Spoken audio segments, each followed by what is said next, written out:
again, my name is George, and we have our second guest. I'm not going to ask you to guess who because it's familiar to this show. We are talking about Maxwell Frost.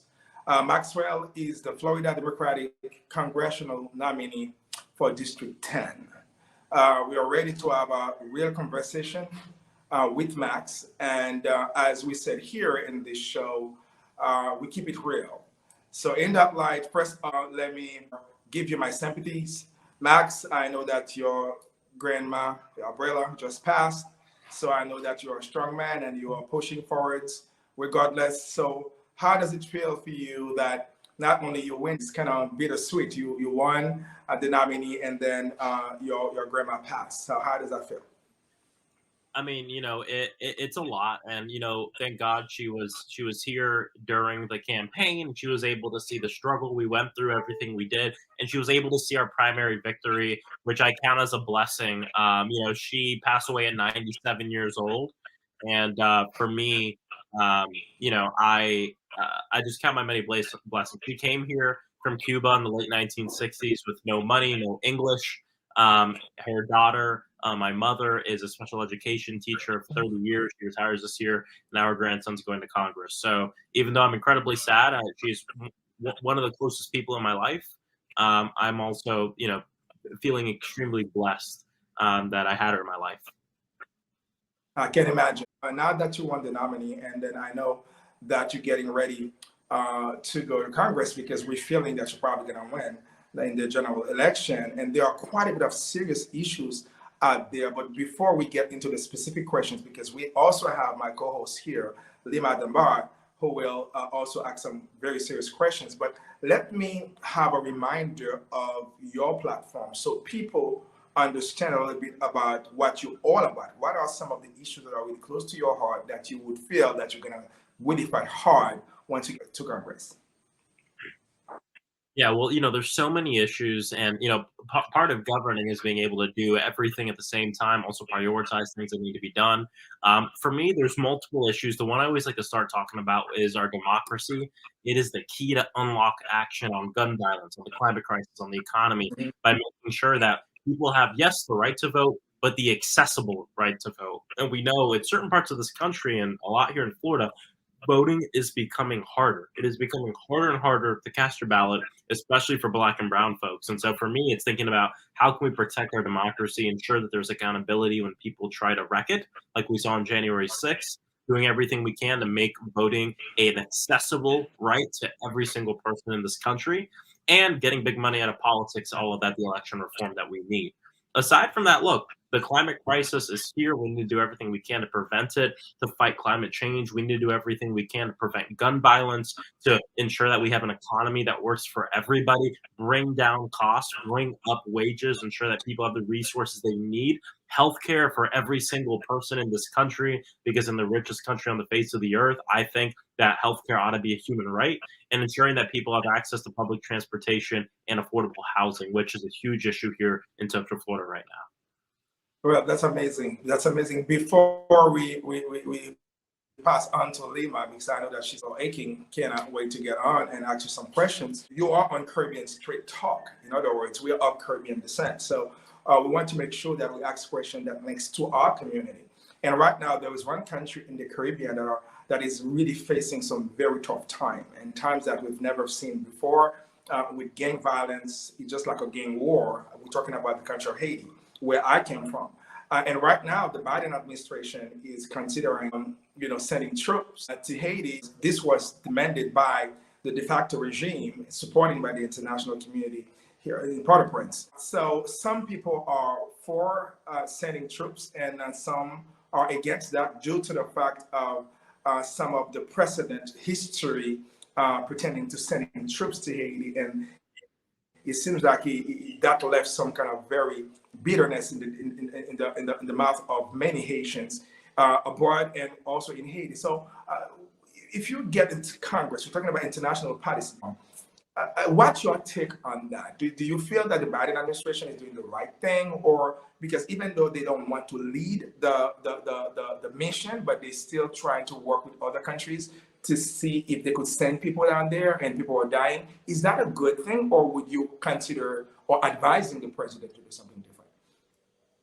Yeah, well, look, we know that the situation in Haiti is dire, that they need, number one, resources, but they also need help. We know the rising problems with gang violence and organized crime that is running rampant in Haiti, committing violence on the communities, taking the scarcity of resources that already exists. And our country does need to act to ensure that we're helping Haiti, and that we're helping the people there.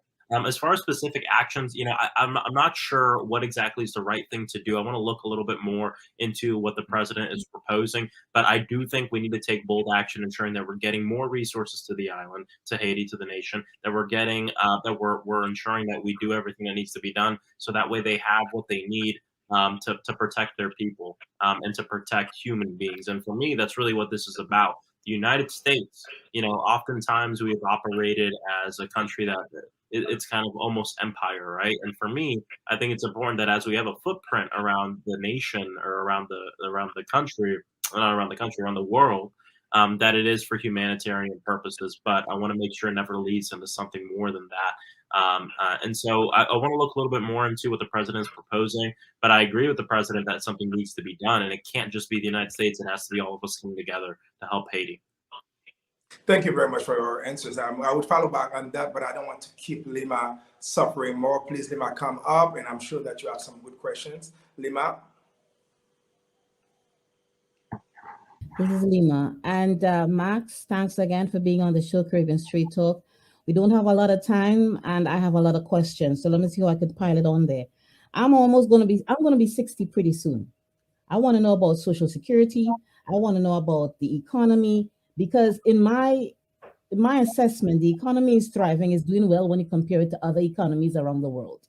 Okay, so what will you be prepared to do, or assist, or jump in and do whatever you have to do for Social Security? Yeah, well, we have to ensure that we strengthen Social Security and also all the other, wraparound programs, things like Medicare, Medicaid, ensuring that when people retire, they're able to retire with dignity. When our folks become older in this country, they're able to live with dignity. And the fact of the matter is that there is a specific party in this country, unfortunately, that has been working to weaken Medicaid, weaken Medicare, weaken Social Security for generations. In fact, one of our senators, Senator Rick Scott, released a platform that says he thinks Social Security, Medicaid, and Medicare should be on the chopping block every 5 years. Every 5 years, we should look at getting rid of it. For me, when I go to DC, I'm going to fight tooth and nail to say no. We cannot put Social Security on the chopping block. In fact, we need to strengthen it, because this is your money, right? You've been paying into this your entire life. The other thing we need to do is ensure that that right now there's a double taxation on Social Security. You get taxed when you pay into it, you get taxed when you pull out of it. I think we need to ensure that we're doing everything we can to make it so that way you're getting the majority of the money you deserve, so you can live your life with dignity. And this is something that, we talking about my abuela, my grandma, she passed away. Just seeing her get checks that were not helping her in the way that she needed to be helped. That if she didn't have my family, she would live in intense and insane poverty. There's folks who live like that right now all around the country. Yeah, they're on a fixed Social Security. Most Social Security seniors that are on Social Security, they live on a fixed income. That simply means, and it took me a while. I think it was years ago I finally began to understand what a fixed income is. And most of them are on a fixed income. That means they have a certain amount of money for gas, a certain amount of money for electricity, for phone bill. And when you try to cut something that someone can barely get by on, I mean, what does that say about them? And I always think that the Republicans are very short-sighted. You don't need to agree with me if you don't want to, but this is my thought. We all have a senior in our family, or seniors in your family. How could you come up with something that's going to take away from what they currently have, that's going to bring it down to bare nothing? Another thing, thoughts on expanding the Supreme Court and term limits. What are your thoughts on that? Yeah, I am for expanding the Supreme Court. Congressman Mondier Jones, who is a supporter of my campaign in the primary, he is one of the leaders in Congress on this. He has a bill called the Judiciary Act of 2021. We'll add more Supreme Court justices, and people, will say, "Hey, packing the court, it's not right." But the fact of the matter is, the court is packed right now. It is. Republican GOP leaders denied President Barack Obama, his constitutional right of putting Merrick Garland on that court years ago. And they went in and they put someone in that shouldn't be on that court. And then we see that Donald Trump was able to appoint more folks as well. The court skews extremely conservative in a country that is not extremely conservative. And so the court is packed right now. And what we have to do is we have to unpack it by adding more justices. I think it makes sense. It's in line with modern society, and I'm 100% for it, and we'll fight for it in Congress. And the guest that we had on before you, Ms. Karen Green, who's running for District 7, she said something similar, which is that pretty much, we have a Supreme Court Justice, Thomas, who is already, in a sense, thumbing his nose at everything that the court should stand for by blocking Senator Lindsey Graham. She didn't say that part, but I'm saying that, yes, we need to restrict half-term limits, because the arrogance that we are seeing currently with most of these justices should not be happening. One more thing. One of the things that I think is really important, and it's not what everybody else thinks it is simply educating our citizenry as to the importance of elections. Everyone seems to think that the presidential election is the most important, when, yes, it is, but it is not the most. The election that you're in, the primaries, that is the most important election. And I feel that every election that comes around, we have to be starting from scratch all the time. What are your thoughts on having some kind of program where we could start educating the citizens and residents, like every 4 to 5 to 6 months, just doing some programs in and around the state so that we could help people understand the importance of A as opposed to B? Yeah, no, I think it's really important that we have an educated public on our system. But a big part of this is making sure that we institutionalize voting. And I think this is part of the reason why 50% of the country doesn't vote. It's an extracurricular, right? I mean, if you think about it, you have to go register on your own. It's not part of school. It's not a lot of school. We're trying to change that. It's not part of schooling. It's not part of, your day-to-day life. It's really something that you have to go out of your way to go do. And I think voting should be easy. It should be one of the easiest things in the world. We should be able to vote. I think at some point, as we continue to beef up our security, I just think it's wild that on the internet you can transfer millions of dollars, but you can't cast a ballot. I think that's ridiculous. I think it's ridiculous that on one of the most important days of the year, Election Day, that it's not a federal holiday where people can take off to go and vote. I think it's ridiculous that in a country where the government has all the information about you that they need, and banks have all the information about you that they need for you to go in debt, why can't we use that information for you to have automatic voter registration where every person's registered as soon as they turn 18 and they don't have to do anything? So there's a lot we need to do. I got to tell you, at the Gay Pride Parade where I helped you guys out at the table, that was really evident to me, because a couple of the young people that were on the streets and, I'm approaching them and telling them, hey, remember to vote before or by November 8th. And some of them said they're not registered. And I'm like, you are in a Gay Pride Parade where they're taking away your rights. Okay, you're one of the endangered species, and you guys ain't even registered to vote. I mean, I didn't tell them that, but those were the thoughts going through my mind. People need to understand how important it is. If you do not step up to the plate, then you do not have the right to complain. Yeah, I mean, the fact of the matter is we need people to go out and vote. And so I agree with the programs. I think we need to educate people. Okay. And Max, if you allow me to jump in real quickly, I don't know if I know that you mentioned that in the introduction, but I need you to elaborate a little bit more, particularly with regards to gun violence. We know what's going on in our neighborhood, the number of people, being killed, the number of, black and brown people being incarcerated for minor crimes. And gun violence is one of the biggest issues in this country. And then the number of people being killed from the minority echelon in the society. So what's your take on that, and how would you take on those big corporations that are lobbying to keep major guns? I'm talking about, war type of guns in the hands of regular citizens. Well, there's just a lot we need to do. And the way I think about gun violence prevention is I like to there's a few different parts of it. It's a very comprehensive issue. And what I always say is it's kind of not an issue in and of itself. It's the symptom of a lot of other things, right? Big money in politics, poverty, the school to prison pipeline, criminal justice reform, all of this creates the conditions for gun violence. And what statistics tell us, most gun violence are crimes of condition. What's a crime of condition? It's where someone has been pushed to the brink in society to the point where they feel like they can use the weapon to get ahead, to feed their family, to get the money they need, to end the sorrow they have. And what we need to do as legislators is think, how are we going to build a world where no one feels the need to use a gun to solve their problems in the first place? And so that means when you take a step back, you go, wow, healthcare for everybody helps end gun violence. A dignified wage for everybody helps end gun violence. Ensuring that people have affordable housing, they don't have to worry about having food on their plates or a roof over their head or how they're going to pay for medicine, will help end gun violence. The other part of this is the regulation of guns.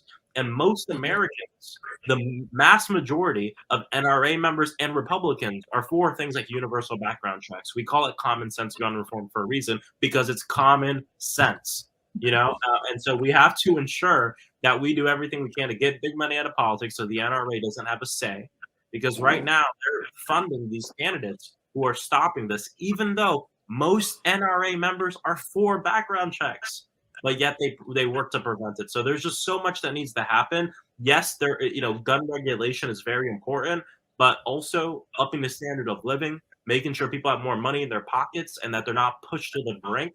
I think we're going to see that helps end crime generally. Yeah, and I agree, and it makes sense. The thing is really, I'm sorry, it's really funny that a lot of times, the argument is we're trying to take guns away from people. And where, in fact, it's not like taking guns away from people, because I had the question when I was a candidate as well, but it's a matter of protecting people from individuals who are not supposed to have guns in their hands in the first place. For example, when talking about background, we know mental health is a big issue, and then we're not addressing the mental health part of it properly or efficiently enough. But yet, anybody with whatever sort of preconditioned mental health issues could have assault weapon in his or her hands and committed crime. So now the background check is really important. Now, how would you address the mental health part of it before we segue to Lima again? Yeah. Well, look, I think there's a lot we can do, and look, mental health is a part of it. What statistics show us, believe it or not, people with mental health issues, which I would argue we all got mental health issues, so we got to work to destigmatize that. But the other thing is, people with serious mental health conditions are actually more likely to be the victims of gun violence, not the ones that commit it. And so when you look at the numbers, it tells a little bit of a different story. But I'll end by saying this: providing healthcare to everyone, ensuring that within that healthcare we include mental health services, and that people have the resources they need to get help when they need it, not 3 months, 4 months, 5 months down the road, is extremely important. That's why I'm for a single payer system. And I would say anyone who preaches helping people with healthcare, it's not just having the service available. It's about ensuring people can afford the service and people can access it. And unfortunately, we don't have that right now. Well, Maxwell, I know I'm going to say to you what I say to my clients. I know you got a boogie. I know you got to go. So we thank you so much for being a part of Caribbean Street Talk tonight. Give your family my love, okay? And you take care, and we will see you on the hill. I'll see y'all then. Have a great night. God bless. Thank you.